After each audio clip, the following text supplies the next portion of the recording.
Friends ఇప్పుడే అందిన వార్త తెలంగాణలో భారీ భూకంపం హెచ్చరికలు జారీ. ఈ ప్రాంతాలంటూ లేటెస్ట్ అప్డేట్ అయితే రావడం జరిగిందండి. ఆ వివరాలు ఏంటనేది వీడియోలో తెలుస్తుంది. వీడియోని చివరి వరకు చూడండి, స్కిప్ చేయకుండా పూర్తిగా ఇన్ఫర్మేషన్ అయితే అర్థమవుతుందండి. మీలో ఇంకెవరైనా సరే మన ఛానల్ సబ్స్క్రైబ్ చేయకుండా చూస్తున్నట్లయితే వెంటనే మన ఛానల్ సబ్స్క్రైబ్ చేసుకోండి.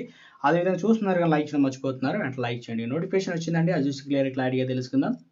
తెలంగాణ ప్రాంతంలో భూకంపం గురించి ఊహాగానాలు ప్రజలను ఆందోళన రేకెత్తిస్తున్నాయి. రామగుండం కేంద్రంగా భూమి గట్టిగా కంపించే అవకాశం ఉందని కొందరు నిపుణులు అభిప్రాయపడుతున్నారు. ఈ ప్రకంపనల ప్రభావం హైదరాబాద్ మహానగరం నుండి ఆంధ్రప్రదేశ్ రాజధాని అమరావతి వరకు వ్యాపించవచ్చని ఊహాగానాలు వినిపిస్తున్నాయి.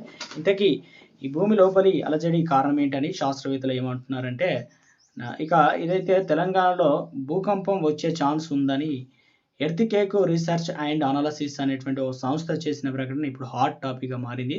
వారి పరిశోధనల ప్రకారం రామగుండం ప్రాంతం భూగర్భంలో ఏదో కదలికలు జరుగుతుందని, ఫలితంగా భారీ భూకంపం సంభవించునని వారు అంచనా వేస్తున్నారు. అంతేకాదు ఈ భూ ప్రకంపనలు చుట్టుపక్కల ఉన్న హైదరాబాద్, వరంగల్ వంటి నగరాలతో పాటు సుదూర ప్రాంతమైన అమరావతిని కూడా ప్రభావితం చేయగలవని ఓ నివేదిక పేర్కొన్నారు. అయితే ఇక్కడ ఓ ట్విస్ట్ ఉంది.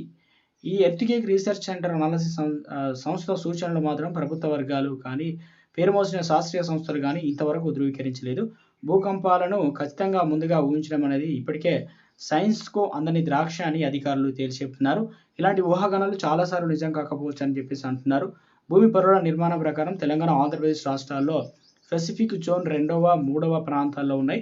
ఈ జోన్లు సాధారణంగా తక్కువ నుండి మధ్యస్థ తీవ్రత కలిగిన భూకంపాలు మాత్రమే సూచిస్తాయి. గతంలో ఇక్కడ చిన్న చిన్న భూకంపాలు వచ్చినా అవి ఎలాంటి పెద్ద నష్టాన్ని కలిగించలేదు. రామగుండం ప్రాంతంలో పెద్ద భూకంపం వచ్చే అవకాశం ఉందనే వార్తలు వినిపిస్తున్నప్పటికీ దీనికి అధికారికంగా ఎలాంటి బలమైన ఆధారాలు లేదు. భూకంపాల విషయంలో అప్రమత్తంగా ఉండడం మంచిదే కానీ, నిర్ధారణ లేని సమాచారం పైన అనవసరంగా భయపడాల్సిన అవసరం లేదని కేంద్ర వాతావరణ శాఖ